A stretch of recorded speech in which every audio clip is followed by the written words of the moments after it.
নমস্কার স্বাদে বাংলাতে। আজ আমি আপনাদের বানিয়ে দেখাবো পমফ্রেট মাছের ফ্রাই। প্রথমে এই 5টা জিনিস আদা, রসুন, পেঁয়াজ, কাঁচা লঙ্কা, ধনেপাতা মিক্সিতে পেস্ট করে নিয়ে ঝটপট চলে আসি। ঠিক এইভাবে পেস্টটা তৈরি করব। আমি 7 পিস মাছ নিয়েছি, তাই একটু করে কাট লাগিয়ে নেবেন যাতে মশলাগুলো ঢোকে।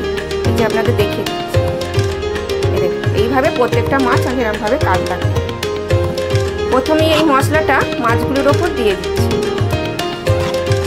আরও মশলা আছে, 1 চামচ গোলমরিচ গুঁড়ো দিয়ে দিলাম, নুনটা পরিমাণ মতো দিয়ে দিলাম, ভিনিগার দিয়ে দিচ্ছি 2 চামচ, সামান্য একটু হলুদ। এটা মাখিয়ে আমি 1 ঘন্টা রেখে দেবো।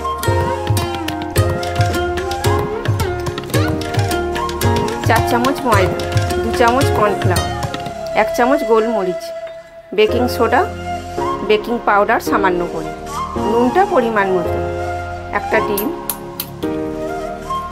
একটু বাটার 1 চামচ ফেটিয়ে নেবো, সামান্য একটু জল দেবেন। ঠিক এইভাবে গুলবেন, যেন পাতলা জল করে ফেলবেন না। পমফ্রেট মাছটা ব্যাটার এরকম ডুবিয়ে তেলে, গরম তেলে দিয়ে দেবেন। একটা একটা করে এরকম গরম তেলে ছেড়ে দেবেন।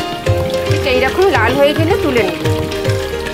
পমফ্রেট মাছের ফ্রাই একদম রেডি। কত কম সময়ের মধ্যে আপনাদের দেখিয়ে দিলাম। আমি একটা ভেঙে দেখিয়ে দিচ্ছি। বাজার থেকে আর কিনে খেতে হবে, বাড়িতেই বানিয়ে খেতে হবে।